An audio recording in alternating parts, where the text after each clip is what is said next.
Good afternoon, comrades. Welcome to the program, All About Cars. My name is Ralph Medeiros. I own and operate Ralph's Auto Center with my son, Andrew, in the north end of New Bedford. We're located at 867 Church Street, just off of Route 140. Take exit 5, put you on Church Street, go down Church Street just over a half mile. We're on the right-hand side. If you want to ring us up, we can talk about whatever's on your mind, any car problems, whatever's bugging you for the new year. Happy New Year to you all. We all made it on this side of the ledger. So, God willing, we get to the end of this year. Anyway, you can ring us up here at 9960500. 9960500. It's a gorgeous day. It's nice and crisp for an early, this is a winter day. I guess we'd have to say it's an early winter day. Nonetheless, I think it's an easy pass for being winter. And I don't know. Some people are saying we might have an easy winter, but who knows? It's a gamble. It's a gamble. But anyway, give us a call here, 9960500. We can talk about what's on your mind. A lot of things happening around locally as well as in the state and nationally. I mean, it's a constant work to keep up to all the events taking place. But you just have to worry about taking care of yourself, I think, mostly, and staying focused and keeping your mind clear as we go into the new year. I don't know if anyone has made any New Year resolutions. I haven't heard too much discussion about that on radio or TV or anything. But I think it's important we set benchmarks for ourselves to improve, since you can't really change much of the world other than yourself, and changing yourself for improvement, that is, then you do change the world. But and that's the hard part. Most folks just give up on changing themselves, and they complain about everybody else. Okay, we've got a caller here. Very good afternoon to you, caller. Hey, Ralphie. Hey. Who's this, Billy? Yeah. Hey, Billy. What are you doing? I'm doing well. What, are you in a car? No, I'm home. Oh, you're home? Oh, the phone sounds like it's a little less amplified than usual. It does? Yeah, what are you on, that Al Capone phone there you have from 1922? No, I'm on the portable way here in the corner. Oh, all right. Yeah. I didn't know if you had one of those. I stopped by to see you the other day, but I forgot you was over there in Fall River. Oh, Fall River, yeah, okay. Yeah, I forgot about that. Okay, yeah. I stopped to see you. Oh, okay, you were there Monday then. Yeah, but you, I know, didn't realize it until I got there. Okay, they didn't tell me. They didn't tell you? Sometimes they do, they don't. Yeah, no, I was unaware of that, Billy, but you have a good start to the new year? Hey, I'm alive. Yeah, mine was too. I got out of bed. On this side. And the knee's operating, so what else I got to complain about? Yeah. You know? Well, we just have to keep the good fight up. Yeah. As we watch everything else go to hell around us, but, Yeah, speaking of that, now, you see in the news where over 250,000 jobs have been lost over there when that oil field because oil prices are so low? Oh, yeah, it's been decimated in the commodities market, the oil market, with the collapse of commodities and the price of oil. So a lot of these wildcatters and drillers, they're losing everything. Loans, a lot of these junk bonds are in high jeopardy. And all the houses over there, you can buy them for nothing. Up in what, North Dakota? Yeah, it was on you can buy a house. It was only a year or so back. You were sleeping on the ground because there was no place to stay. Yeah, now you can buy any house you want for hardly anything, it said, but over 250,000 jobs have been lost. Well, what's that it's tell you? Like supply and demand in this case, and also the Saudis have been trying to put these guys under. Saudis are low-cost producers compared to... yeah, they've been really flooding the market. Yeah. Well, and also, don't forget, we've got the Iranians coming in now. They want to make some money, so they haven't been able to put their oil legally on the markets. And now they'll be bringing a lot of crude oil to the markets, along with the Saudis. It's going to be a battle between them both. The Russians are desperate to sell all they can. Well, like you said, look out for the oil. That'll speak where we're headed. Yeah. Well, you know what I mean? But, it's all part of this global deflation that's taking place that no one really wants to discuss or talk about publicly. Right. At least in the mainstream. But it is the collapse of, the commodities market, and oil in particular, and copper and some of the other metals. Even gold has been... Even iron ain't paying nothing. Oh, God, iron's down to, it's down about 2/3. Australia's hurting, Canada, all these exporting resource countries, Brazil. Recycle plastic anyway, Ralphie. I'm sorry? Half the cars that we used to recycle before was all steel or iron. Now these cars are all plastic. Well, that's true. I guess you could say the demand for steel may be stagnant because or contracting a bit as far as the auto industry because cars are smaller and lighter. That's what I said. How do you weight to them? And also, you have trends like Ford now with the F-150s are going to aluminum bodies. So there's less steel demand, more aluminum demand.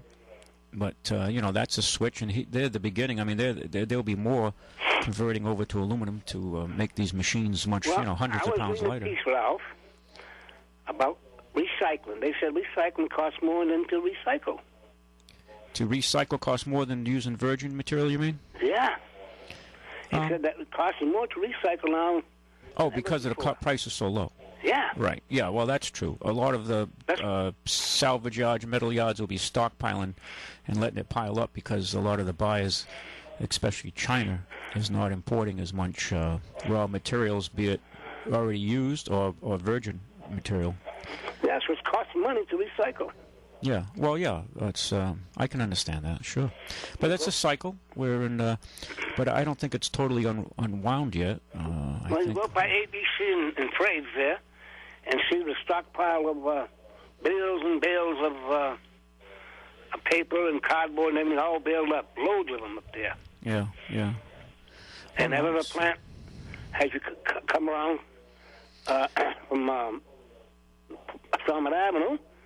There used to be loaded with trucks there with recycling bottles and cans. It ain't going on that much anymore. I don't see that much haul out of there. Well, so, I guess it's a... this tells you, like you said, and you were right. I hate to say it, but you were right. Things don't... Everybody thinks it looks good, but... Well, I don't think... the oil and the rest is going on. Recycling ain't worth too much. Oil is down, but yeah, we got a hell of a price. We can drive forever, but... What's going to happen? Unfortunately, we've painted ourselves into a corner here, and 7 years of the current federal administration, the Obama administration, we just basically have a zombie economy, and at least in backwater communities like New Bedford and Springfield and other poorer communities that don't have a huge capital investment base for research or technologies or universities. Huh?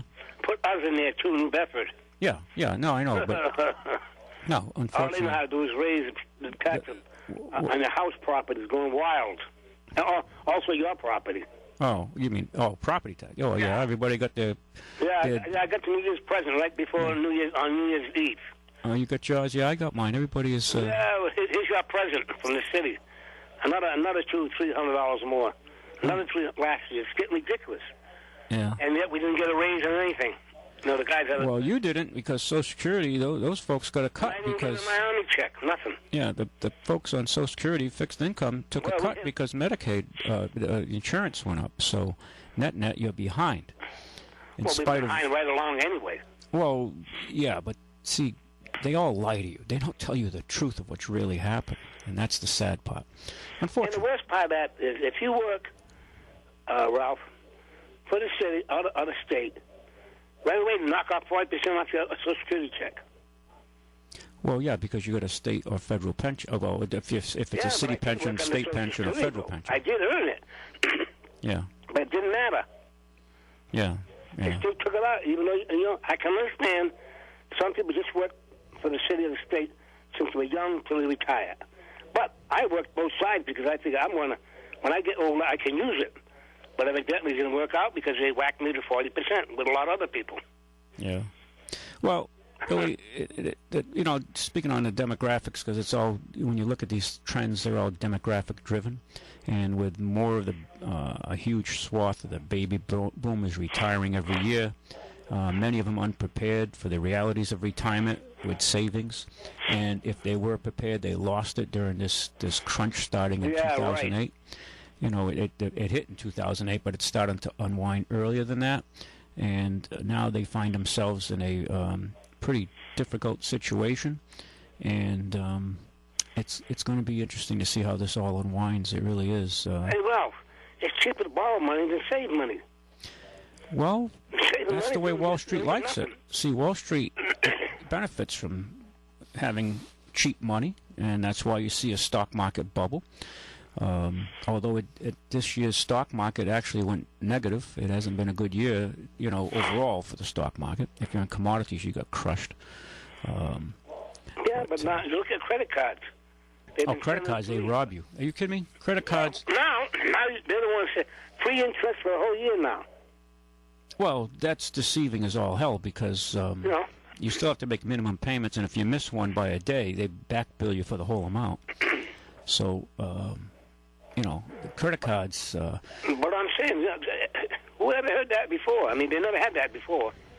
Oh, yeah. My daughter doesn't live with me now. She's out of state, and I swear there isn't a week that goes by that I don't get a letter coming to her for a credit card offer. It's incredible how they prey on people. Same thing here, Ralph. It goes in my spreader. Weekly. I mean, it's like every week from Sid Bank. Every week. And it's that they prey on insurance, people. Ralph. What's that? To buy health insurance. Oh, well, to buy the Gap, you mean, for you? Yeah. No. What I mean is, life insurance. Oh, life insurance. Yeah. I get them every day. Yeah. One or two in credit cards. Hey, boy, I shred everything. Goes in my shredder. Yeah. Well, it's ridiculous. Where, other than certain parts that have some growth, like Miami, Dallas, Texas, Fort Worth, Texas is doing reasonably well. Very limited parts of California are doing quite well. Certain parts of the country are doing well, and seeing people moving in and investment. Of course, Miami's taken off. You have a lot of South American money pouring in there, both legal and illegal. Drug money coming in, buying condos and apartments. So prices have been buoyed by that. But do you know that? Unfortunately, around here, we don't see any of that. The money we pay for our telephone, our gas and electric, is no more here. One goes to Texas, one goes to New York. Well, yeah, well, that's... We go downtown and pay locally. It's going all over the country. Well, yeah, most money doesn't stay here. It goes to these corporations who have got their tentacles throughout the country, and especially the big banks and credit card companies and cable companies and pharmaceutical companies. Look, it used to be. I think do we have any local pharmacies left? I mean, I didn't. I think Prima Health is shut down now, if I'm not mistaken, and he was the last locally owned pharmacy that I'm aware of. Either Rite Aid or Walgreens or. Yeah, they all feed to Wall Street. They're all stockholder-held companies, and it's a different ballgame. Well, us little guys, we're getting it from every direction, Ralph. Yeah. But anyway, Tom, what do you got up there for cars? That makes my day when I talk about cars. That's the light of the day instead of talking about all this other stuff we can't do nothing about in the long run. Well, you can get mad. Well, you're going to get mad. But I don't break nothing in my house. Well, no, you get mad, you vote, you organize. I do vote, but you call these people, you tell them, you call them out. They know. Some of them know. They're not stupid. They know. Well, look what happened here in the city. They want to change. What happened? Change? Nothing. Well, everybody got there except Al's retired, and the new guy moved in. By the way, it's the same. Oh, you're talking the election, yeah? Okay. I mean, what are you going to do? You know what I did? I'm going to be truthful. You know what I did when I vote? I put my name in there. I didn't vote for none of them because I could care less for them. Yeah. I put my name in. There are some good guys and gals there. I mean, well, I'm telling you, it sure don't show because they had a good chance to whack these taxes down, and they didn't do it. Oh, they just want to hire and hire more people and more people. They're probably one of the biggest, besides St. Luke's maybe, they're probably one of the biggest employers in this city. Is the city itself. Yeah, well, unfortunately, New Bedford has a tax problem. It's undeniable, and I mean every year when they keep bumping, they're reaching the limit, or going to be reaching it soon enough before there's people really start to have an outcry. They own a lot of property, won't they? That being, yeah, well, they're going to own a lot of property and tax title, or let an old timer live in a house until they die, and then confiscate and sell the house for back taxes. Yeah, that's going to be a very common thing, if it's not already. But it's not just the city of New Bedford. New Bedford is definitely, out of control, off the charts. But, towns like Dartmouth are smug and saying, well, our taxes are low. But really, then they're not that low any longer. They're getting up there because values in Dartmouth are significantly higher. You live in Dartmouth, right? Yes. So the values are higher. so the taxes, well, the rate is lower, but you're paying a fair piece of change, and it's every year is an increase for the most part. And I really believe that government is the driver of this inflation. That it's always this 3% increases, and people are not getting this in the private sector in their paycheck. So net they're falling behind, and it's going to come a point, I think, where there's maybe there'll be a shift in the way people vote. And well, that's why we go see you, Ralph, because we can't afford these new cars. We can afford a payment for one of your cars we buy. Well, a lot of people are seeking. We can't go pay them big prices. No, right? That's true. I see. Believe it or not, a lot of our people are solid middle-class people who are trying to preserve their position and be frugal and stay ahead. Very often, the people who are driving these new cars that are or leasing them are the very people who shouldn't be driving a new car, because they really shouldn't. They really can't afford it. But it's not my business to tell them how to spend their money. But I'm amazed at how I see people saddle themselves with $400, $500, $600 a month payments for 6 and 7 years. It just blows me away. And they're driving their new Hyundai, a new Honda, a new Nissan, a new Kia, whatever it is, and they're buried for the next 6, 7 years out. And it just blows me away sometimes. Look at the Cadillac. How much a month you got to pay if you buy one? Oh, well, that's a whole different. Yeah. What I'm saying is, you know what I mean? Who can afford that? Well, that's why I bought that one off of you, because I could afford it. Yeah. Very often, Billy, when you see people driving these newer cars, they're leasing them. They can afford to lease it. They still pay a big buck for leasing them. Well, I'm talking about the higher price cars. Well, the higher Cadillac, price, Lincolns, Very often, though, if you're leasing a car, a lot of people you see driving these fancy cars are leasing them because they can't afford to buy them. So they can rent it. So they can be in it for 2 years, 2.5 years, 3 years. And, that's how they drive this kind of car that they normally couldn't afford to buy. So they always got to pay them for the rest of their life. Well, yeah, you're kind of, they're kind of looking at it like, and there's something to be said for it in some cases. Don't misunderstand me. It's kind of like looking at it like your cable bill, your cell phone bill or your tax bill. You're going to get one every month. So they look at it that way. The transportation is going to cost me whether I own it outright or lease it. So it works out if you can expense it out. Like a company, some companies will give you a stipend for a lease a car because they want to see you in a relatively new car, and it's mandated you have to go get that car every 2-3 years because they want you looking well when you go represent their company, and they give you that stipend. Okay, that makes sense because they're basically underwriting the expense for you. No problem. Situations like that, fine, you're ahead of the game. But sometimes you'll see people driving a BMW that they leased that they normally could never afford to buy on a monthly basis. So that's the game, Billy. Everybody wants to, a lot of folks, the whole country is living above its means. Yeah, but it's going to come crashing down, Billy. You have a payment one way or the other. Either buy it or you lease it. You still got to pay for the insurance. You got to pay for the gas. You got to pay for the title and all that crap. Yeah, well, the excise taxes. You got to pay for all of that. But, we have a zombie economy right now. What do you mean by that, Ralph? Well, a zombie economy is like it's not really growing. Oh, okay, yeah. It's not growing in a sense. You see new wealth being created and people are prospering so that when you get your tax increase, you don't bitch. You say, I did okay this year. But and we're not having that now. If you're holding your own, you're a rock star. Most folks are going behind, even those who are working their asses off are falling behind.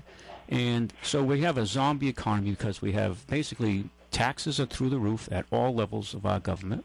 It's confiscating well over 50% of all our wealth.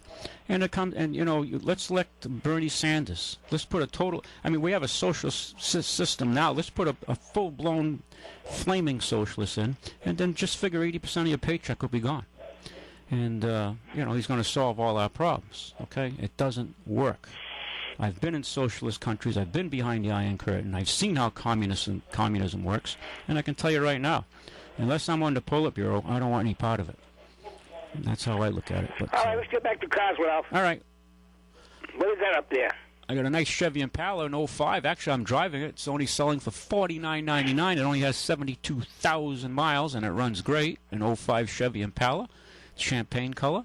It's 72,000, excuse me. just under 5,000. Good little machine. Got an F-150 Super Cab, short box, 4-wheel drive. It's a crew cab, I should say, Super Crew Cab. Short body, 4-wheel drive. It's an 08, priced at just under $15,000. That's a super value on a truck. Trucks are expensive. 04 Subaru Forester. I think this one's still available. A black one, premium package. Billy, I know you're not a big Subaru guy, but it's an all-wheel drive. Just under $8,500. A good little machine. Got a nice Dodge Ram pickup truck. It's called a Trax 4 off-road quad cab. I drove it. It runs excellent. 67,000 miles. 67,000, just under 15,000. Nice little Jetta TDI. Diesel. It's 2013. That machine there is priced just under $12,800. That'll get you way north of 35 miles to the gallon on fuel. 07 Honda Accord, 6-cylinder, nice highway car, small 6. They have Honda 6s. What's that one in the showroom, the red one?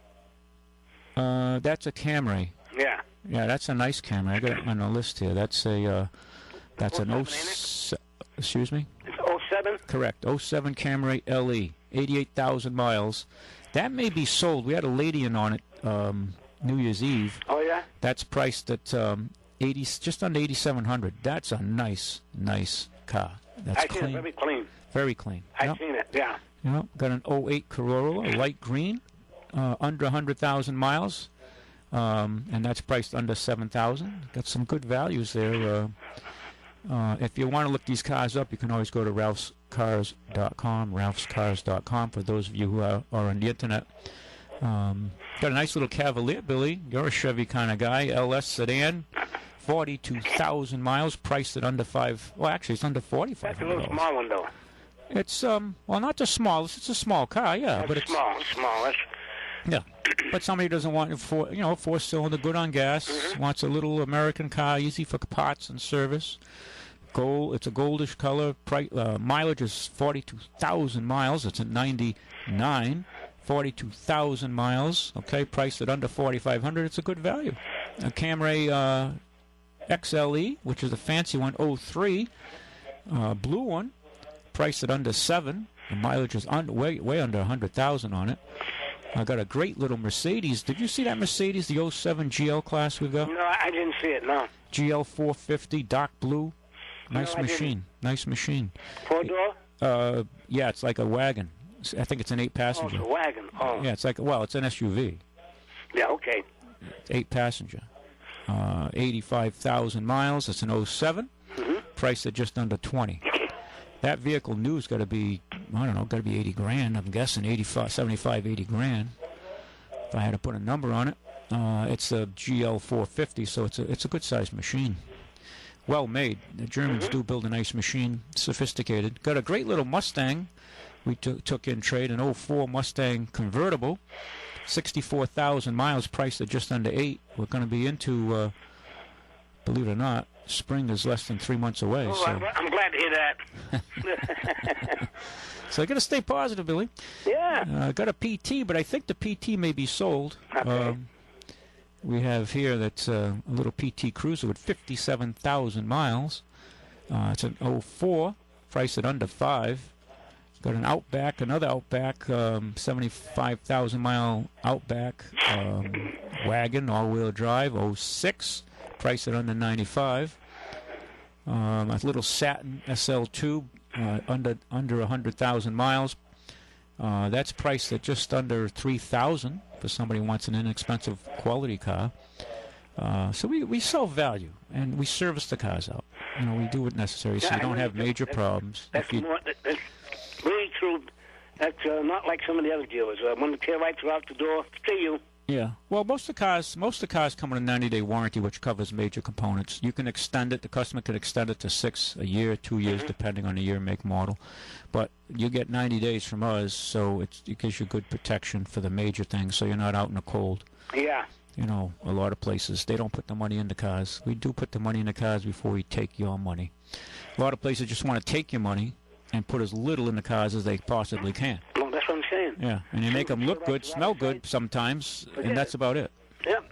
Yep, Billy, so... Well, all right, that's sounds pretty good, Ralph. Billy, good to hear your voice. Stay positive. Better days are coming. Okay, I'm glad. All right. No, you just gotta keep fight talking like that. No, you gotta fight the fight. I mean, there's a lot when you look at it. You know, There's it's a lot of good things you're going to tell me. What's that? There's a lot of good things. Well, yeah, there are some positive things. Okay. I think there's going to come a point where people are going to have enough, but it takes a lot for the American public because most people are brain dead. They walk around, they're brain dead. They're totally uninformed, and they're just concerned about whether what can I eat next, and what can I watch. They're into this entertainment mode constantly. The little games and everybody I see. They don't even talk to people anymore. They talk from machine to machine. Yeah, everybody's texting. Everybody's, what's up on the next game? Basketball, football, baseball. Right. What's well, let's go play a video game. Everybody's in the entertainment mode, and they're not paying attention to what's going around them.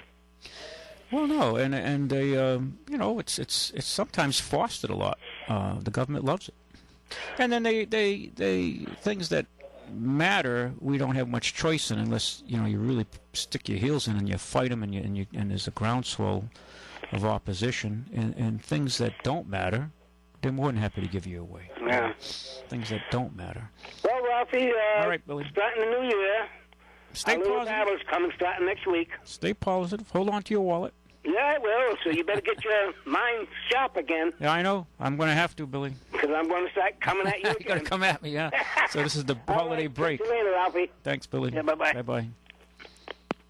Very good afternoon to you, caller. Hey, Ralph. How you doing? I'm doing well. How are you? Not too bad. Good. I got a couple of questions. Sure. Fire away. A Chevy pickup. It's an 05 with a 6.0. 6.0. Okay, so the big engine. Yeah. My oil tubing is rotted out where the oil stick goes in. Where the dipstick goes in? Yeah. Okay, I'm with you. And I got a new piece for it. Well, you got the new tube and the new okay, yep, the new sleeve where the dipstick slides into.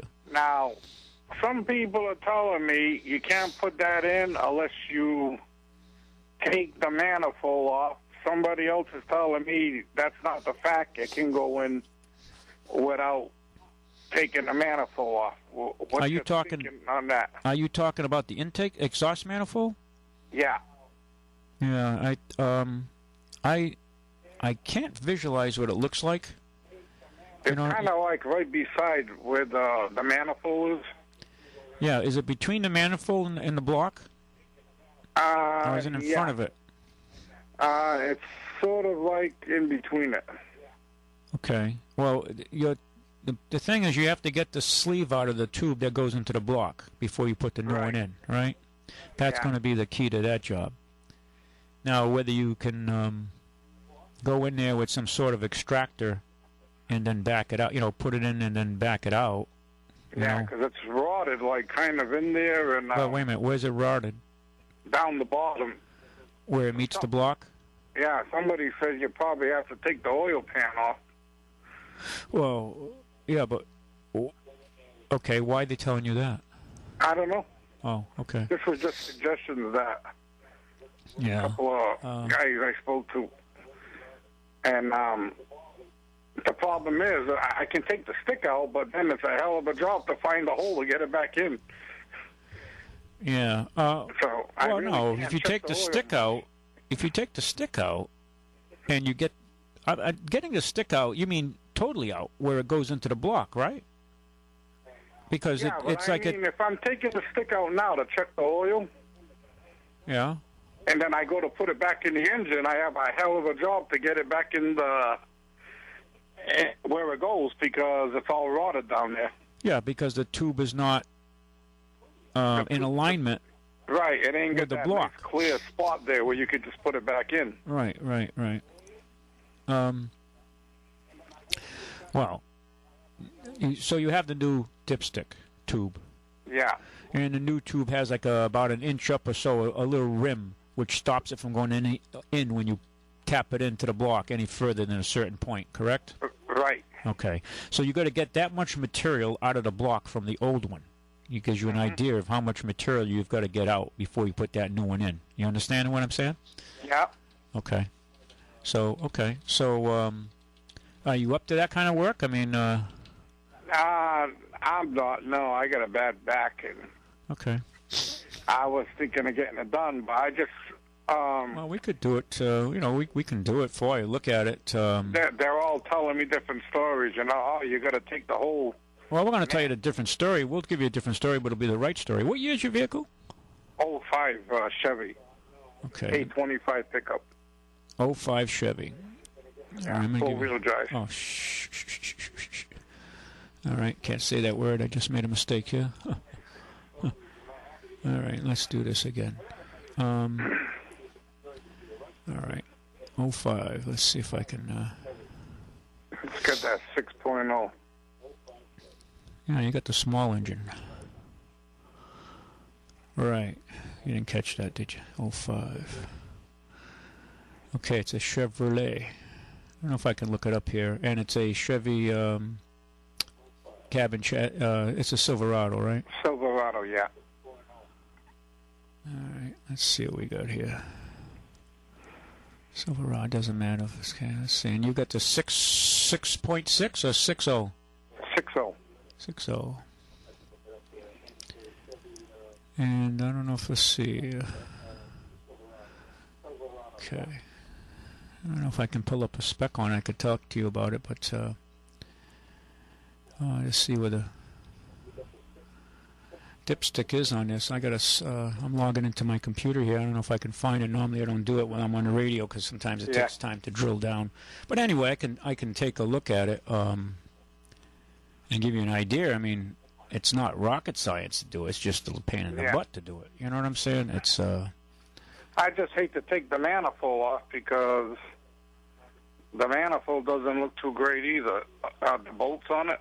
Oh, but is the yeah, that's always fun. Are you getting any exhaust leaks from the manifolds?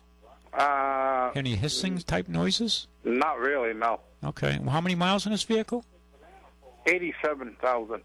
Oh, it's low mileage. Yeah. Yeah. I got a plow on it too, so. Oh. So that's why you got a lot of rust problems too, right?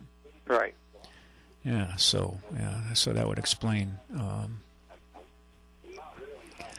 that would explain why you're having some of these problems. And how's the rest of the vehicle as far as rust goes? The body's good. It's just got a lot of normal, rust around the inner frame and stuff like that, but nothing, no holes or nothing like that. Uh-huh. Just surface, some surface rust, Yeah. But I mean, the truck looks good. Have you kept it up as far as maintenance goes, though, as far as differentials and... Oh, yeah. Gets the oil changed all the time when it's supposed to, and... Yeah, I'm talking about... That's engine oil. What about transmission, front and rear diffs, all that stuff? No, you probably haven't done it. I get that checked every once in a while. Okay, well, I checked and replace is a different situation, but... No, I didn't replace. I've only had the truck for 2 years. Well... And I only put on the truck maybe 3,000 miles a year. Yeah. I don't hardly drive it. I use it mostly in the wintertime. Yeah, but where it works, last year it worked hard, I'm sure, with the plowing, but those kind of things you should stay on if you want to avoid major problems, But that being said, we can we can look at that, and I mean that's, like I said, it's not rocket science to do. It's just a time-consuming in some respects if the manifold has to drop down. But sometimes we have tools to get in there and pull that piece out, so it won't cost you an arm and a leg. It's obviously going to have somebody who knows what he's doing, because you don't want to drop everything down into the base pan, right? When you're pulling that piece of metal out. Right. So these are the things you run into. It's kind of like, you don't want to put any metal debris in there, and they probably should change the oil after the job anyway. But yeah, that's what I was going to do. Yeah. Yeah, that would be good business to do that, and it would be more professional to do that. and to avoid any debris and metals getting sucked up into the engine, you know. Right. But if it's between the exhaust manifold, you might have to use some kind of extraction to get that out, you know, up to the amount that you see where that little crease is on a dipstick where it keeps it going in from any further into the block. Yeah. So that's the key there. But, I'll stop in with it. Yeah, talk to Ulysses or myself, and we'll try to, you know, give you some guidance. And the other quick question I had was, I got a Honda Accord. It's just a lot of miles. It just turned over 200,000. Okay. And all of a sudden, the lifters are starting to get noisy. Okay. All of a sudden? Any remedies for that, or no? What do you mean by all of a sudden? Well, not all of a sudden, but over the last couple of months, when you get the engine idling, you can hear like the lifters making that ticking noise, you know? Well, sometimes you can adjust them. If they're solids, they can be adjusted. If they're adjustable, if they're hydraulics, then you might have a different problem. I'd have to look up the architecture. What year is this car? 07. 07, yeah. 4-cylinder. Yeah, and you've stayed on it maintenance-wise and oil? Oh, yeah, I had that since it was brand new. Okay. Changed the oil every scheduled time and all that. Okay. And have you stayed on Never it? pushed it or nothing. Well, that's good. That's lasted you, and the body's not rotted out or nothing? No. Well, that's good. Well, yeah, you might have. You can bring it by. I'll listen to it and see. You know, make sure you don't have an oil pressure problem there. Yeah, I always bring it in for an oil change anyway. So. Do you? Yeah. I'll have you guys look at it next time I bring it in for the oil listen change. to it. Make sure that you don't have any. You know, your oil light's not flickering or nothing, right? No. Because when engines get noisy with that mileage, you got to look at your oil pressure. It's kind of like blood pressure in a body, right? Yeah. Yeah. Okay. Yeah. No lights, no engine light on, no nothing. Yeah. Sometimes you can adjust those tappets on those. Okay. If that's adjustable, I have to look it up. All right. Okay. Okay, Ralph. Thank you I'll see for you the in call. about a week. Okay. Okay. Bye-bye. Matt, have we got something queued up? Which one have you got? Next one? Okay. Here we go. I'm going to play a tune here. Was it 100 years from today? Here we go. Jack Teagard, 100 years from today. Life is such a great adventure. Learn to live it as you go. No one in the world can censure what we do here below. Don't save your kisses, just pass them around. You'll find my reason is logically sound. Who's going to know that you passed them around 100 years from today? Why crave a penthouse that's fit for a queen? You're nearer heaven on mother's green. If you had millions, what would they all mean 100 years from today? So laugh and sing, make love the thing, be happy while you may. There's always one beneath the sun who's bound to make you feel that way. The moon is shining, and that's a good sign. Cling to me closer and say you'll be mine. Remember, darling, we won't see it shine 100 years from today. 100 years from today.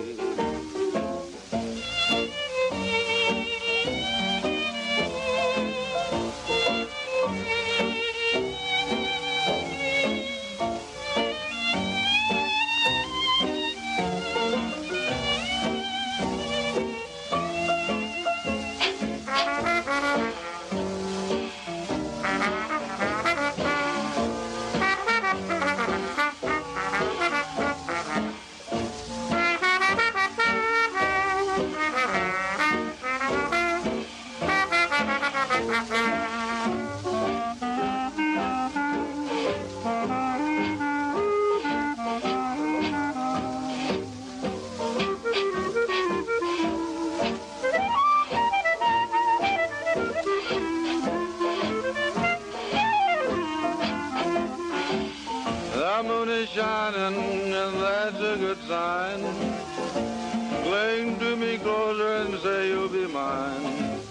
Remember, darling, we won't see it shine 100 years from today.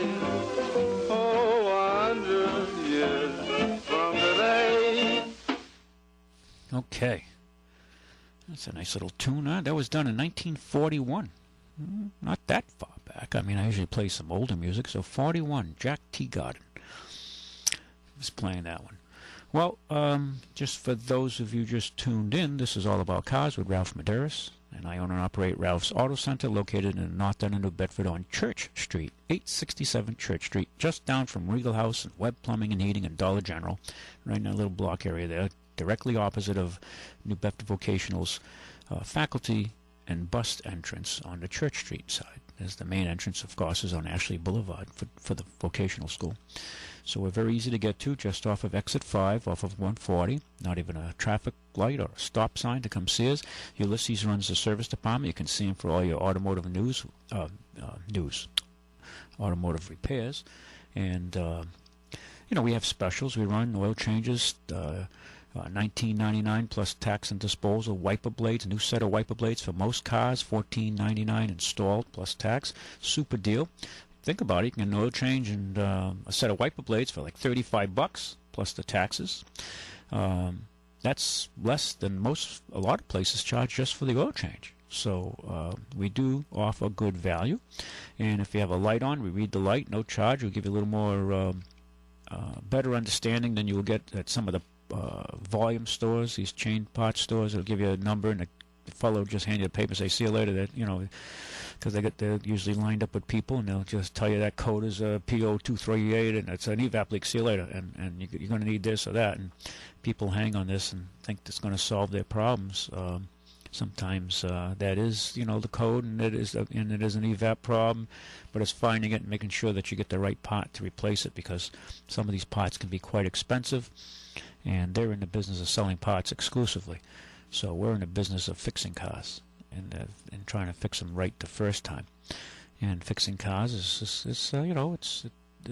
requires a certain level of skills to do that, and like any other trade. So you want to deal with people who, aren't going to overbill you or just do more than necessary. We only do what's necessary. We do a lot of restorative maintenance to keep your car patched up and keep you going.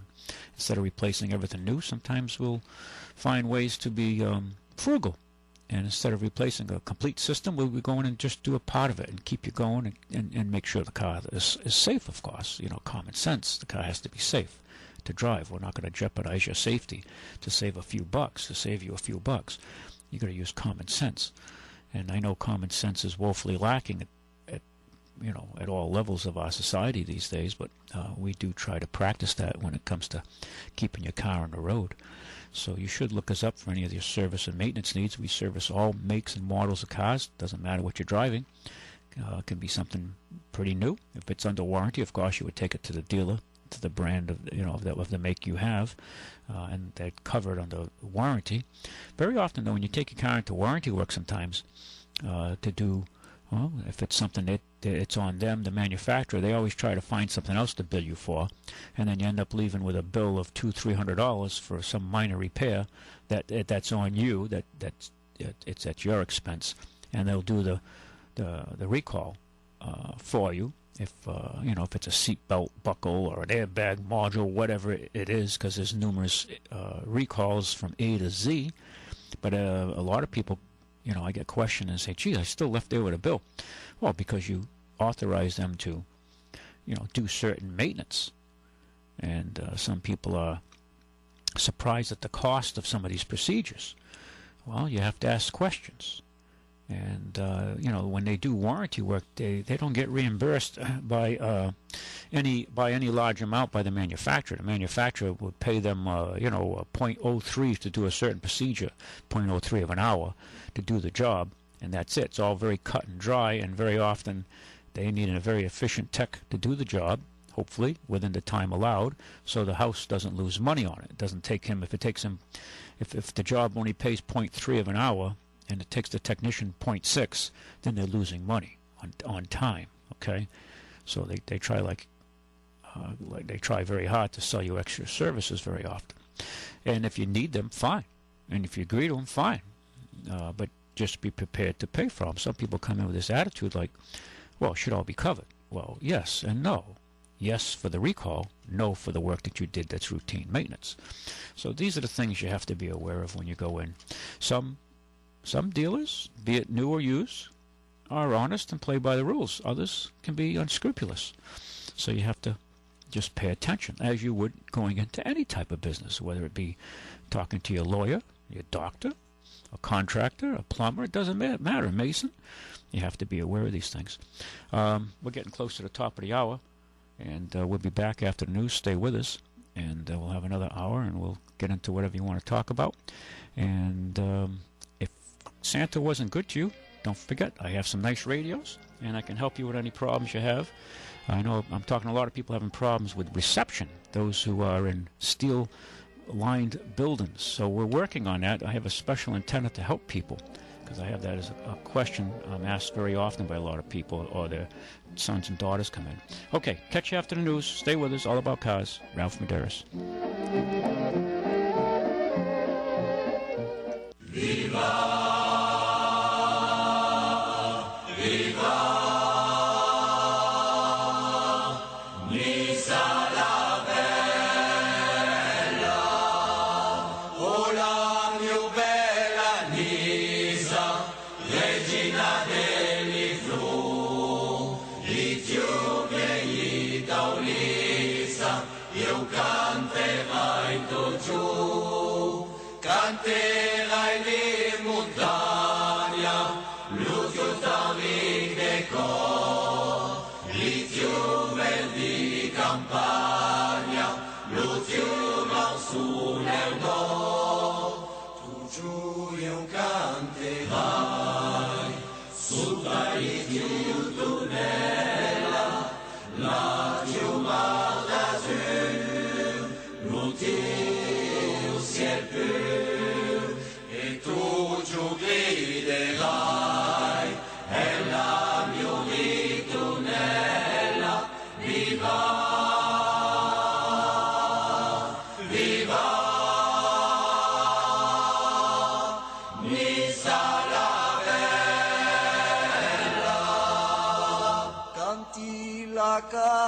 Capellina, la rosa e l'urina, l'uporte la marina, paium masculina, canti la suffietta, dona i soli canzoni, lo fes la colognetta, la mia bella nanu.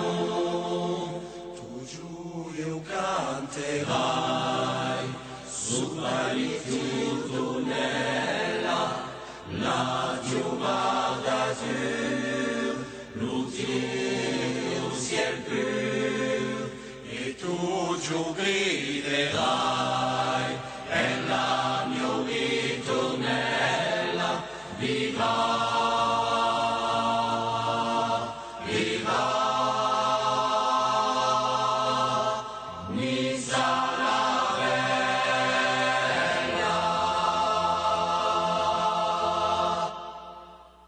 Okay, we're back.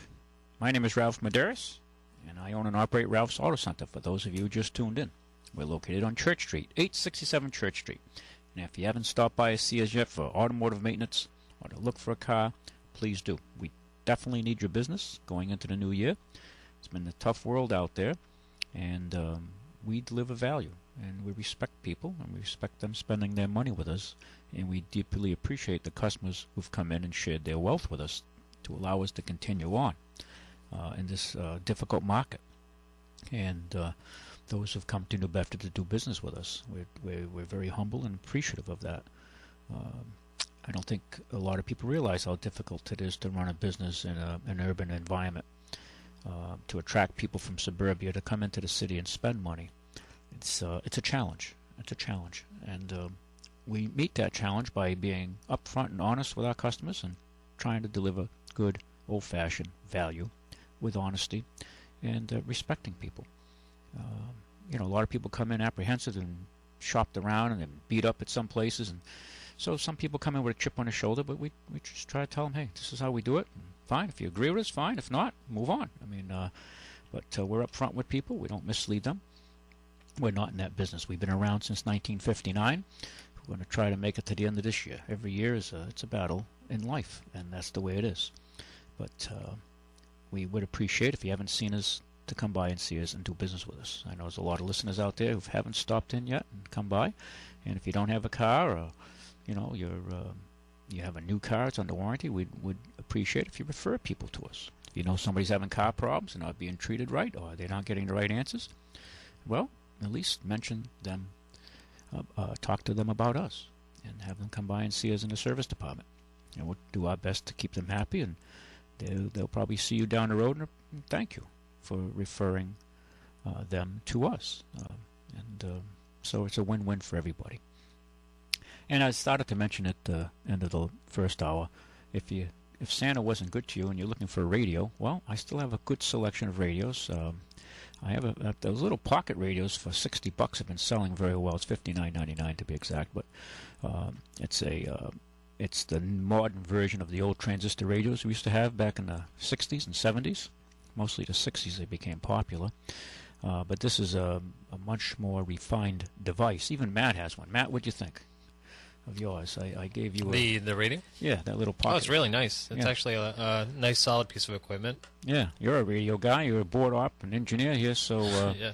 What do you think of that little guy? I got Matt one for all the hard work he's done here, working with me and dealing with good. I like the fact that it's like a solid, like I said, it's a solid piece of equipment. The buttons are precise. They make sense. Yeah. Which is kind of hard to find in a radio. How does it receive? You're in Wareham, right? So yeah. It has a nice, clear signal. Yep. I know some of the radios that I have in, they just don't get some of the AM stations that are kind of stronger in this area. And this radio reaches out and pulls in those stations. Now, and it has a fine-tuning option too, which is for if you're a little bit more technical and you want to really like grab that signal and pull it in, you can kind of tune it. Yeah, it's the size of a pack of Winstons, right? Or like a hot box of Winstons, basically, right? Yeah, the size is pretty good too. It's not like a big, bulky it's like a pack of piece of equipment. You could like even, I don't know, some people like to kind of like put it under their pillow at night too, to kind of fall asleep too. You could actually do that with comfort. So I do put one at my nightstand next to my clock radio. Yeah, it has a speaker on it too, so it's that speaker it acts pretty. It's pretty good. And I hit the little on-off button, a little red button on the top. I hold it down, and then you'll hear a little beep, and then you see on the screen it has like a little picture of a guy laying down in bed, so it's on a sleep mode, and you program it to go off in 15, 30 minutes, an hour, or 45 minutes, an hour and a half, and 2 hours. So it'll go off. It doesn't kill down the batteries. So and sometimes I wake up 3, 4 in the morning. I just hit the button, hold it for a second, and I know it's going to go into sleep mode, and I listen to whatever's on. And you hit the buttons quick, so you can move around the band quick with the little little presets. Yep. And it's a neat little gadget, and it performs well. It's a high-tech version of the old ones, and this is far, far superior to any of the stuff you're going to find in the Walmarts or the Kmarts or the TJ Maxxes or the Targets. This is, you're going to spend $20 to $35 for one of those, and their radios, I don't want to call them junk, but they're junk compared to these little radios. And we make a tabletop for $75. Now, I've met a lot of folks who are having real problems receiving stations, especially folks in resting homes, retirement homes, because of the buildings very often are encased in steel or have steel frame beams, and that's problematic. You have to have the radio near a window or possibly the use of an external antenna. And I'm going to be hooking up one of these. I ordered a case of them, and they sell them for $100. I sell them for like $65, highly discounted. I don't make any money on them at all. We do that just so that people can have access, because I meet a lot of folks and they tell me I only get 1 or 2 stations, and they don't really have a computer, so they don't get onto the net to find out what's happening in the world, and very often they don't have cable, or if they do, it's the very basic cable. And what's on TV today is just total junk food for the mind. I'd say 85% of it. And radio, you really have to search now to get off all the syndication and get some diversity. But we do have a good selection. The top of the line radio sells for $150. On their website, they get $180 for $180 plus shipping, so it's an excellent value. I sell all the prices I have are below what you're going to buy them on the internet. Okay, we got callers. Matt, I got another guy. I don't want to screw this up. Okay. Very good afternoon to you, caller. Hi, Ralph. Happy New Year. Thank you. Happy New Year to you. I just wanted to give a shout out to Ulysses in your service department. Oh. Okay. I've dealt with him a few times. He is fantastic. So he's treated you Hello? well. I'm glad. Oh, okay. No, I've brought in my car a few times. Never had a bad experience. He is wonderful. Don't ever get rid of him. Well, he's been with me practically since I started there on Church Street. When we moved our operations, because we had both one in Dartmouth and in New Bedford. And Ulysses has been with me. He's been with me the longest of everybody. So he's been a long-term employee by far. Good, loyal kid. Nice young man. I hired him when he was a kid. He used to come to work on a bicycle. So. Yeah, he's a really, really nice guy. So that's all I wanted to say. Well, thank you. Have a great day. Yeah, thank you for the call. I appreciate it. Bye-bye. Very good afternoon to you, caller. Hi, good afternoon, Ralph. Hey, how are you? I'm very well. Happy New Year. Hope you have a joyous and a peaceful one. Yeah, healthy. That's what healthy to you, health to you, because that's what it comes down to. You got your health, you got your wealth. Exactly. As long as you got your health, you can make wealth. If you can work hard and do the right things, you can get ahead. Yeah. So how you been?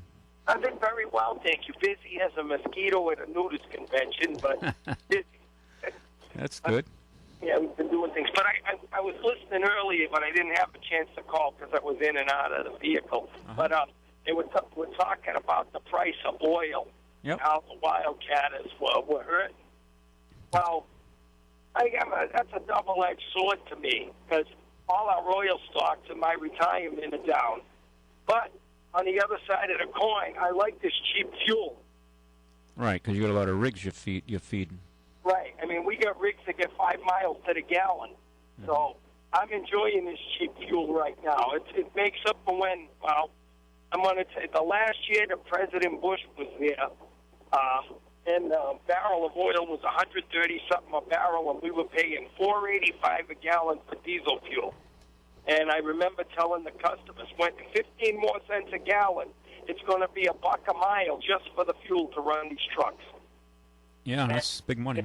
He lifted the moratorium on drilling, and the OPEC investors flooded the market, and the barrel of oil went down to, I think, $32 or $33 a barrel, and gas came down to $1 something, and the diesel fuel wasn't far behind. Well, I mean, oil is down, not because somebody's being nice to us, Exxon's being nice to us, or the government is relaxed all kinds of rules and they're drilling more. Oil's down because it's a rough economy out there. The global economy is slowing down. We're not exactly setting the world on fire. And also people are implementing more efficiency, so there's more oil on the market. The Chinese have slowed down marketably, and it's flooding the markets with a lot of supply.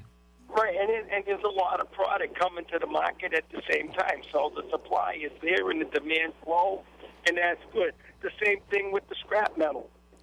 It's on our piles of scrap metal that we generate, because the last time I called for a price was $35 a ton for mixed iron, and we used to get anywhere from $160 to $200 a ton at one time for this stuff. Well, the Chinese are not taking in and making as much steel, so it's we don't produce steel. The Chinese produce I think they produce 3 times more steel than we do, so they're the major player in the market, and they've slowed down. They're just they're going to continue growth. This is a reset that's going to take place. Well, that's good. Maybe it'll bring some more demand for American-made products. We do really good quality products here in America. Well, I'm a little apprehensive to say I like to see that happen, but I'm not so sure it will happen because of the way it's the system is set up, and also where you don't hear much of our congressmen, our local congressmen, or any of our state congressmen speak much out on the TPP. You don't hear much about that, or our senators speak about that. It's a problem. It's the Trans-Pacific Partnership. We don't even know what's in it yet, but we're committed to being in it. And our President Obama, along with the Republicans, were the ones who forced it through, and Democrats too. But he didn't have enough Democrats because he had to go to the Republican side. See, at the top, it doesn't make a difference. Left or right, there is no difference. They're in the club. You're not. Yeah, well, like Mark Twain said 100+ years ago, we have the best Congress that money can buy. Yeah. Well, it's still the same. It rings true. That's right. It still rings true today. Well, they're all independent contractors now. I'm out for the highest bid, so. Yeah, and they're not, and it isn't like the average folks like we are. I mean, them people have more money than they'll probably ever know what to do with. They're not susceptible to insider trading. They're exempt from their own laws that they make for the rest of us. What a country. Yeah. Well, no, we have some real serious problems, and most people are they're blinded. They're just brain dead. They're just brain dead, and they just go with the party, and everybody will get the troops up. They'll rally the Democrats, and they'll all rally around Hillary, and the Republicans will all rally around whoever it turns out to be. And, rah, it's like a football game, and on we go. Very few people very few minds are discerning and thinking. And we can see the results of all this. Anyway, Norm, I think you're going to be all set for the next year or two as far as low prices on fuel. Well, I mean, we just keep moving as long as we can have some work. Yeah. Well, you hit it on the head. Work. Fuel might be cheap, but if you don't have a job. Yeah, exactly. Right. And that's the thing. The average guy who travels to work, he's getting cheap fuel. He might say, well, I'm going to remodel my house. I'll put an addition on because I feel comfortable with the cheap fuel, which gives work for the contractors, whether it be a carpenter or electrician, a plasterer. They're finding out that a lot of people aren't spending the money. A lot of them are paying down debt. So there are some people out there who are thinking. They're taking this little extra money and they're just not pissing it away, that they are, paying down their debt and, trying to get in better shape. Because as long as you're in debt, the system controls you. So I hear you there. Yeah. So that's the goal, and then you support the oligarchs who run the system, the banks, and Okay, Norm, I'll let you go. All right. Well, thanks, Ralph. Yep, Happy New Year to you. Bless. Yep. Talk to you soon. Bye-bye. Matt, who's up next? I'm looking at you. Hit the buttons here. Oh, you're queuing back up. Would you have to reboot? Okay. A very good afternoon to you. Hi, good afternoon. Hi. Hi. I don't really have anything to talk about, but I was wondering about the radio. Are they made in USA? My friend, the last radios made in the USA were probably in the 60s. 60s? No, I said the last radios made in these United States were probably in the 60s, other than very expensive military radios. These are all, like everything else, they're Chinese made. They're designed, don't you love it? They're designed in the United States and built in China. But as far as finding a $60 American radio, high tech, it's not in this age. Not in this age, my friend. So okay. So yep. Thank you. Yep. Bye. They are a good radio, but they are built by our Chinese cousins. Very good afternoon to you, caller. Hi, Ralph. Hi. How are you? Happy New Year. Thank you. Happy New Year to you. Hopefully it'll be a good one. You have a couple of minutes to talk about tires? Sure. Let's talk. Great.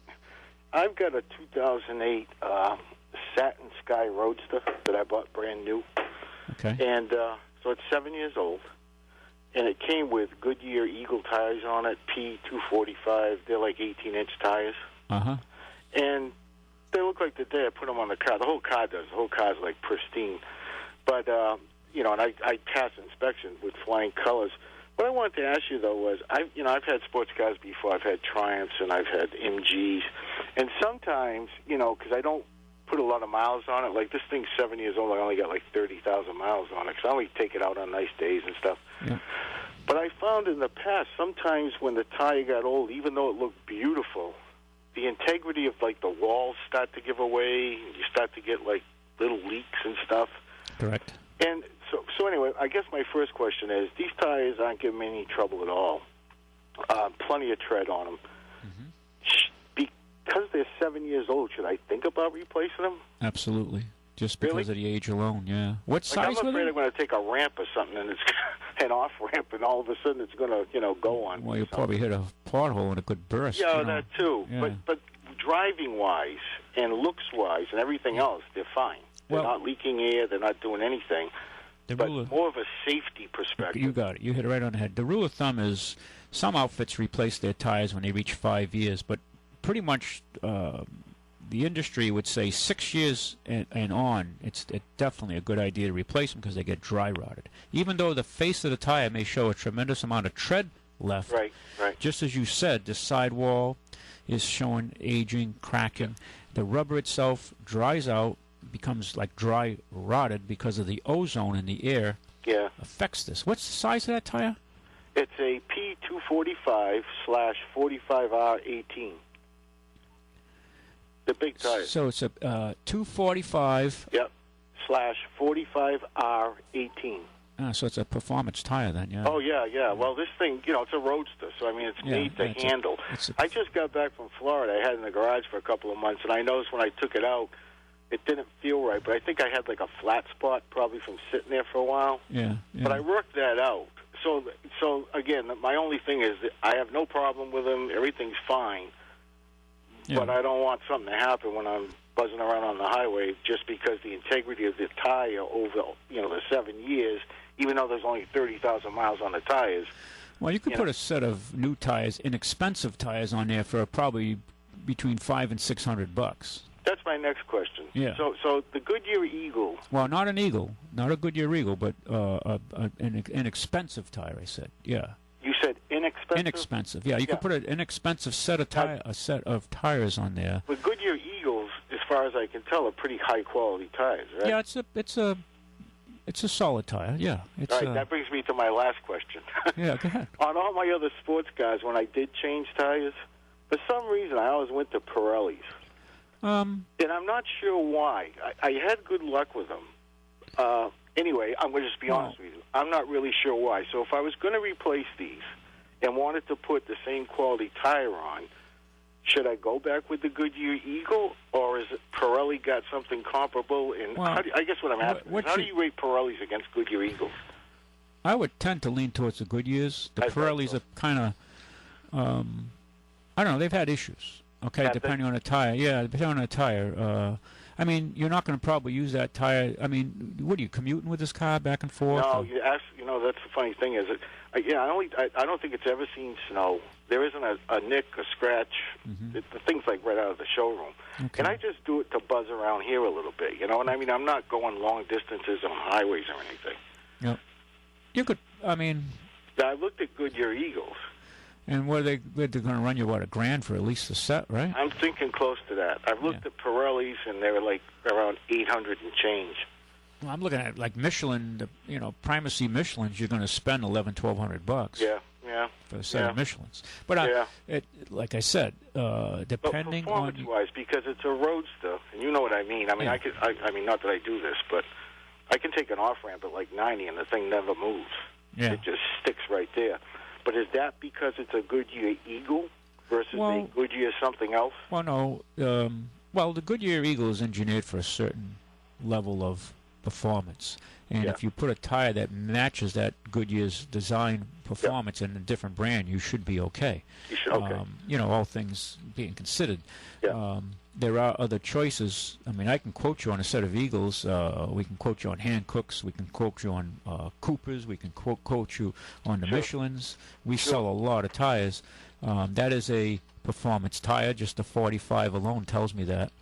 18. Okay, I didn't even know what the 45 stood for. It stands for the 245. Okay, is the width, the face of the tire that meets the road. Yeah. That's how wide it is when hitting the road. Yeah. That's the face, the footprint, if you will. The 45 is the size is a measurement between the rim and the face of the tire. Okay. A low number like 45 means it's not a very wide tire between the rim and the face. And the face of it, Right. So it's more performance oriented. It rides a little harder, but it goes around corners. It'll put you on the side of the seat. That's exactly right. Right. And the 18, of course, is the size of the wheel itself. But those are relatively expensive tires. You can put a good set of tires on there. Realistically, you're going to spend $700, $800 buckish in that ballpark. That's what I'm figuring. I can give you a price of inexpensive, medium, and high price, and then you make the decision. But I guess what I'm leaning on you for a little bit is, am I going so this is a roadster, so I feel the road, like you say, it's a little bumpy, but it's very high performance. When I go to like a medium range tire versus this Goodyear Eagle, am I going to notice a difference? No. How many miles on those tires now? I only got 32,000 on them. I mean, I only drive this thing like maybe 5,000-6,000 miles a year tops. And they have a fair amount of face rubber left. Oh, they look like brand new. Okay, yeah. So I was just looking for the safety aspect. Am I going to have like the integrity of the wall give out, which I'm not going to be able to see, and the thing's going to blow on me? Well, no, tires. You're right. You're thinking right because they dry rot. So you're right on the. You're not. Your thinking is not flawed. Yeah. I usually go by tires on their how they're rated for wear, and also for temperature and traction, and their warranty. So when I look at tires and I analyze them for people, and I always have an eye to value, and I'll tell people, hey, listen, this tire has a deeper tread, it'll wear longer, and that's what you look for, and things like that. And tires you could help me with this if I came in. Yeah, absolutely. I just did it for one of our customers, and Vinny was in to see me. That was New Year's Eve, and we were talking tires, and I'm going to set him up on a set of tires for him. Yeah, and the thing is, like right now, I'm not driving it that much because it's the winter. I take it out for a little buzz here and there, but it's not like I have to get these tomorrow. But I'd be interested at least. Well, you should stop by and see us and talk to Ulysses and me, and I'll give you from the low, medium, and high, and then you pick the one. And usually I pick them out. The low price tires, I'll try to find the best value as far as tread wear, temperature, traction. And I'm really not trying to save money. I'm just trying to get the same kind of quality and ride and handling that I'm getting now. I can quote you the Goodyears, and then also some other competing brands, and see which one comes up with the best, overall compromises between them all, and see which one. Say, listen, this is the best deal, and then you make that decision ultimately. Okay. And guide you that way. All right, then I'll stop by. Thank you. Thank you, Ralph. Yep. Thanks for the call. Bye-bye. Okay. You can give me a call here at 996-0500. 996-0500. We'll be right back after this commercial. It's out of this world. Take a look at the new Ford for 1950. It's 50 ways new. And listen to the new Ford engine, quiet as a whisper. Quietness means quality. That midship ride is like floating on air. Ford's the one fine car in the low-price field. New fashion car styling. Take the wheel of a new Ford and feel the difference. Ford's famous lifeguard body has been made even stronger than ever. And Ford gives you more hip and shoulder room than any car in its class. Note the colorful new instrument panel. Feel those new sponge rubber front seat cushions. Only Ford in its field gives you a smooth 100 horsepower V8 engine, or the most advanced 6 in the industry if you prefer. It's a fine car at a low price. Yes, the new Ford's out of this world in quality. That's why there's a Ford in your future, with a future built in. Hey, how's that? It's like the Twilight Zone. We went back in time, huh? Go back 60 years. Oh, what am I telling you? 65 years. 1950. So that's a little bit of time. It's just the car sales back then, how they influenced people. Today it's more the style, the electronics, this connectivity, all these things. Speaking of which, so far we haven't had salt on the roads, but if you have a truck or even a car, you should seriously consider, and you're going to keep it for more than 2-3 years. And if you just bought it new, a new truck, you should have it undercoated. We have undercoating starting at $200 and up. A full-size truck, and if you go with the heavy-duty undercoating, would run you more, of course, because of the material and the man-hours required to do it. But I'll tell you something right now. Rust on trucks is a real problem. I don't care what brand it is. It can be a Ford, a Chevy, a Dodge, a Toyota, a Nissan. Doesn't matter. Doesn't matter. The manufacturers put very little in the way of coatings underneath the vehicle to protect it over the long haul. Sure, they paint the steel frame with a flat bottom black paint, so as soon as it comes out of once they weld the frame, if they don't paint it, it'll rust overnight. I mean, if it's bare steel, so they have to give it a basic flat black coating. That's basics, but that doesn't last long at all. Floorboards underneath the car are usually painted to the ups. They dip the whole car in a paint bath, so it has a basic primer coat of the same. If it's silver underneath, and that's it. And they might have some latex undercoating they use because of the Vox and all that involved in the manufacturers. They'll put this latex coating, which dries very hard. And they only put that for soundproofing and for noise, harshness, and vibration, okay? Not so much for rust protection. It's usually for a purpose of minimizing vibration and harshness from the engine compartment. And they may put it in an area where the tires kick up all the time, and it will make a lot of road noise. So there again, it's not so much for rust, it's for quietness. So undercoating is something seriously to consider on your vehicle. And as I mentioned, we have a fluid film, which is like a military cosmoline, starts at 200 and up for vehicles. And you should consult with us on that if you plan on keeping your vehicle. If you don't, you don't. Fine. But I'll tell you, I look at a lot of trucks, and rust is a problem. Cars too. But trucks, SUVs, Suburbans, Yukons, Escalades, machines like that are very problematic with rust. And I'm not talking old horses. I'm talking some relatively new metal too. People down here in Sconner Connect, anybody on the coast, New Bedford, Westport, Dartmouth, it's a problem. And inland too, where they use a lot of salt. Where they're not near the ocean, they have more snow than rain, because we tend to have a little more rain unless there's a coastal storm. It's something to consider on that. So you can consult with Ulysses or Andrew or myself. Be more than happy to talk to you about that. We're approachable.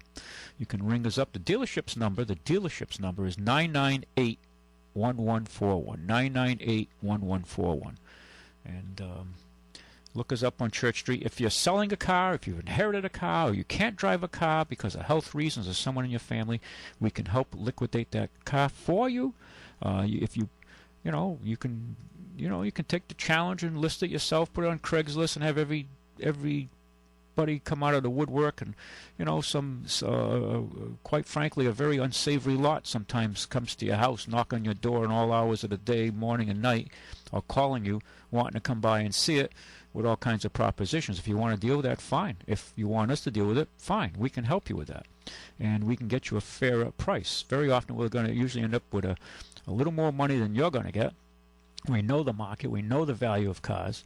Plus, we do what's necessary to make the car look the roll, be clean. We don't misrepresent to the customer buying the car. We don't misrepresent to you.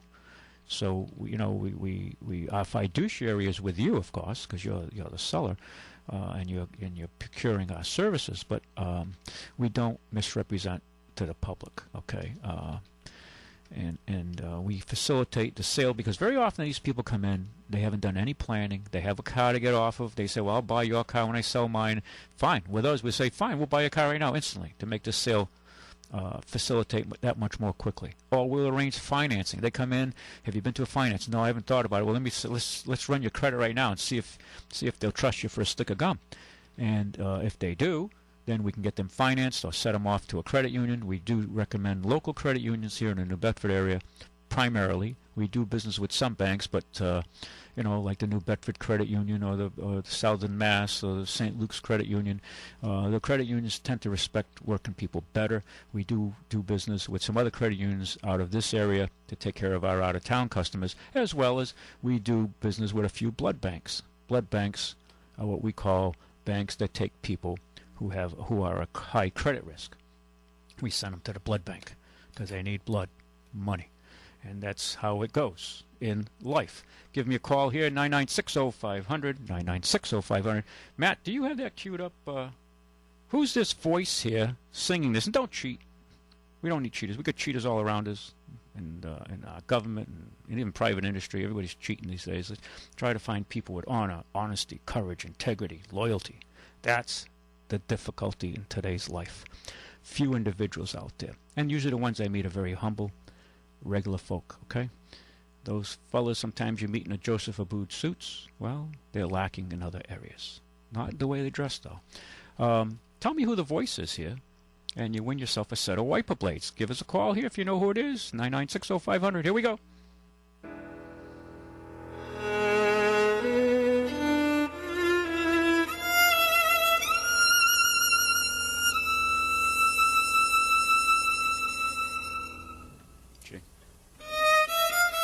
Hey, we got a call already. I haven't even heard the song. Is that cheating, man?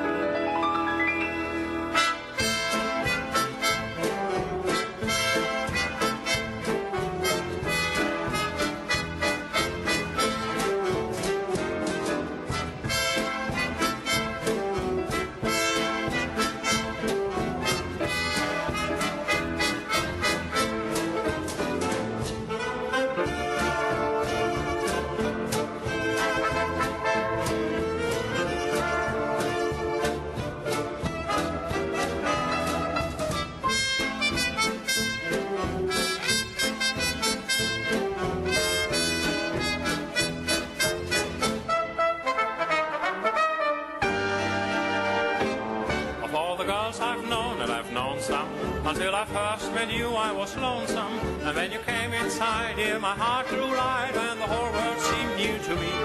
You really smile, I have to admit you. These are expressions that really fit you. And so I racked my brain, hoping to explain all the things that you do to me. Bei mir bist du schön, please let me explain. Bei mir bist du schön, mean that you're grand. Again I'll explain. Bei mir bist du schön. It means you're the fairest in the land. I could say... Hi, caller. You have an idea? My dear Mrs. Brown. Who? My dear Mrs. Brown. No, who's the singer? Oh, I can't place the singer. Okay. Thank you for the call. Okay. Yeah. Bye-bye. Hi, caller. Yeah. Do you know who it is? Hello? Yeah, you want to know the name of the song, right? No, singer. Oh, the singer. Or you can say the song. I have no idea. Okay. Okay, thank you. Thank you. Yep. Hi, caller. Hi, Ralph? Yes. Yeah, I have a question for you. All right, you have to hold on, okay? Okay. Yep, thank you. All right, give us a call here after the tune. Tell me who the singer is. Here we go.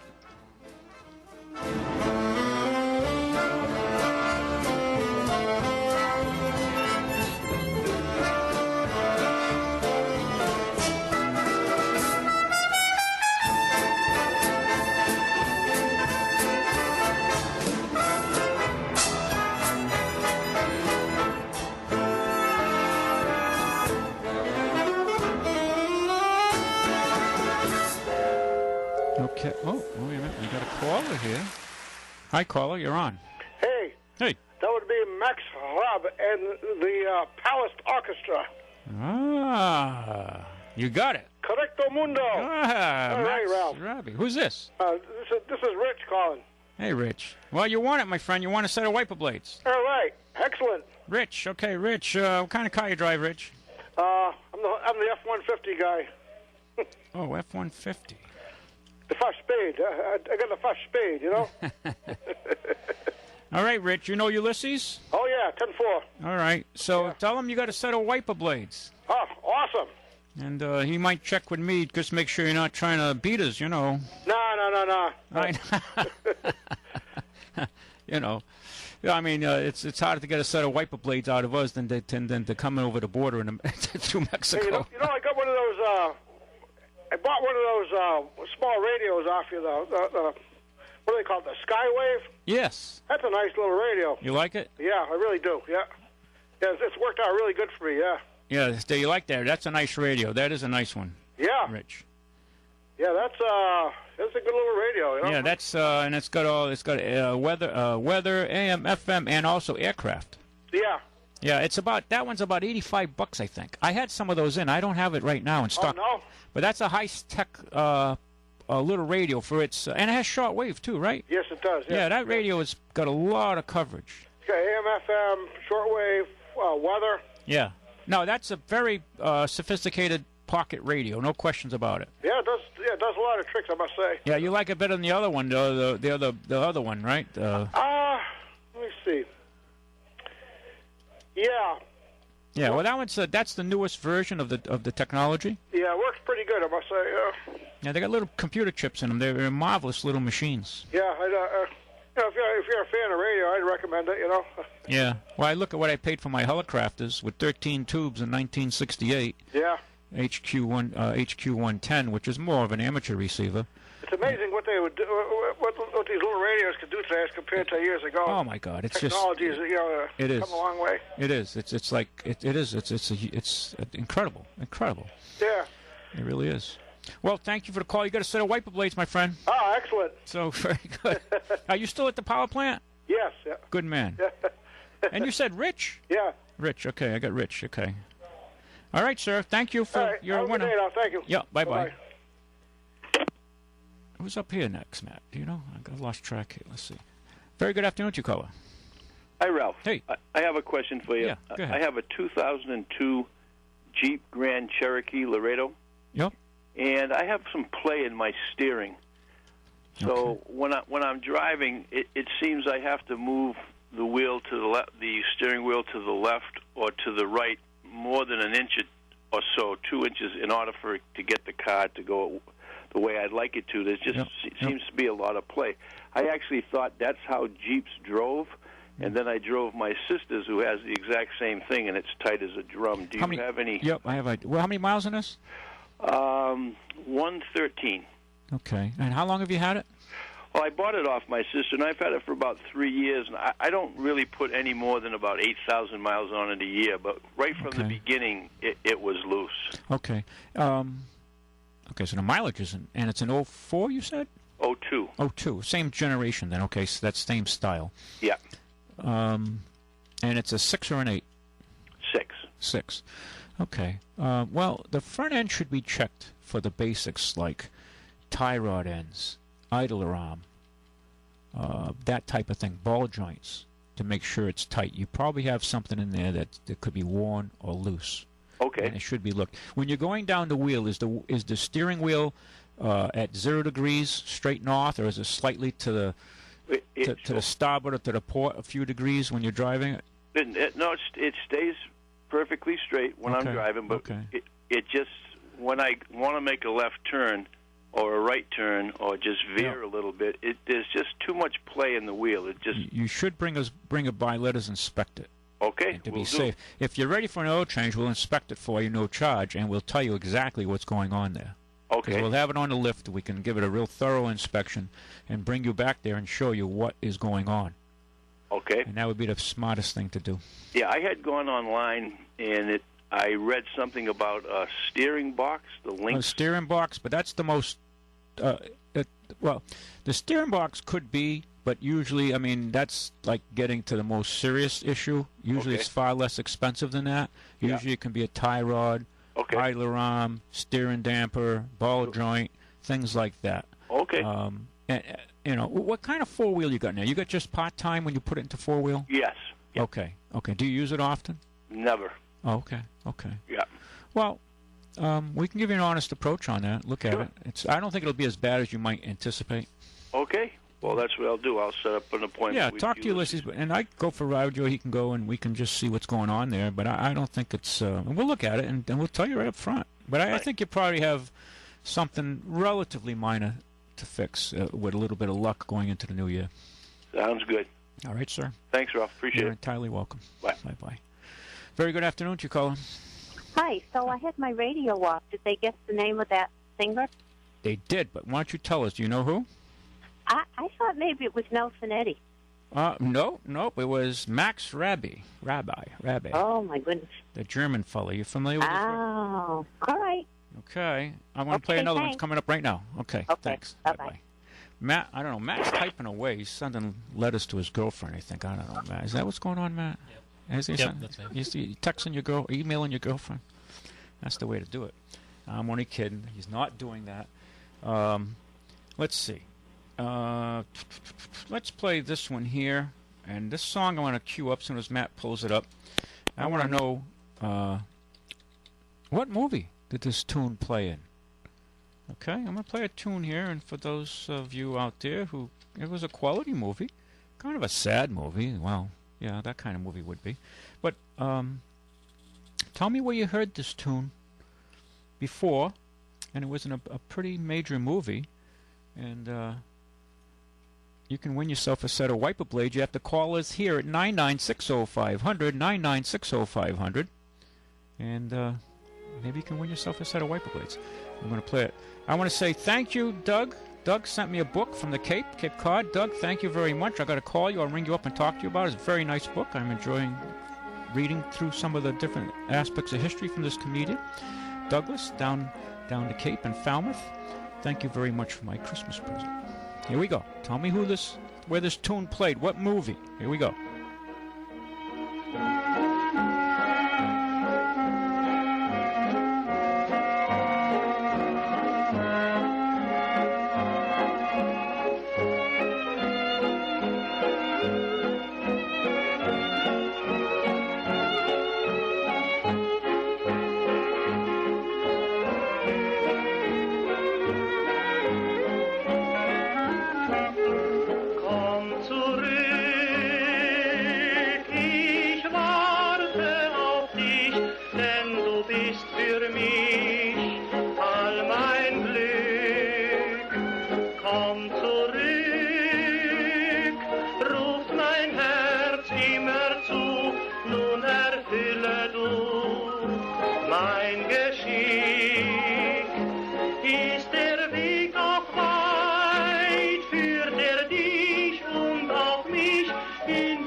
Okay, caller, what do you think?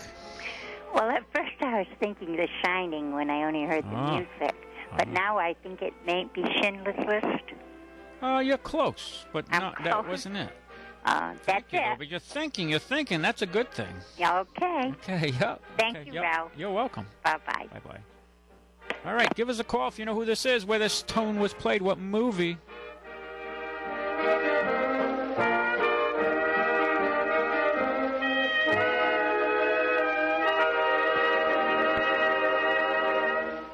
Wow, no takers on that. Just for a little bit of history on it, it was a tune that was done in 1939. 1939. Well, some of you folks out there were born before that, right? So, which would make you, over 70 years old? 71-ish or so, 2-ish. And that was the German version of the song. And okay, we got a caller here. Hi, caller. Oh, no, they're not there. They called and changed their mind. But and it was in a major movie. Okay, we got a hello, caller. Are you there? Hi. Hello. Hi. Is it Shawshank Redemption? No. I don't think no. That they had a. I don't recall that being in Shawshank Redemption. They did have a beautiful opera with those gals singing. Do you remember that in that movie? Absolutely gorgeous. I've played that before on the radio. Absolutely beautiful little aria that they played from Shawshank Redemption. That was a good movie. Great music in that movie. But I'm sorry, that's not it. Thank you. Okay. Well, I'll let the line out for another few seconds to see if we can get somebody in on that. But I'll play another one right now for a quick. We're having a little fun here. Matt, if you can cue up, Matt's going to work for his little radio we got for Christmas. So, but yeah, look us up at Ralph's Auto Center. We'd be more than happy to help you out. Keep going. Try to keep this system moving here. I try not to get depressed when the more sometimes you read and try to research and learn, and sometimes you get a little despondent. But back in the American Revolution, it was a very small percentage of radicals that forced change and broke free from England. And it can be a very small percentage of people can foster major changes, because most people don't care or are brain dead throughout the generations of life. Okay, here we go. By the way, the first tune, that tune was played in Das Boot, The Boat. That was that submarine story. Remember Das Boot? They had it in German and in English, and they played that tune on board the submarine when all the boys are in there. And they had a record player back then, and they were playing some music from the homeland, okay, from the fatherland. Okay, I'm going to play this tune. Who's this voice in this next tune I'm going to play? Here we go. Who's the voice? If you know the name of the song, great. No cheating. Here we go. Give us a call, 9960-500. Here we go. I love this guy, too. Beautiful singer. If I could sing like this, I'd have a lot of girlfriends. Como si fuera esta noche la última vez.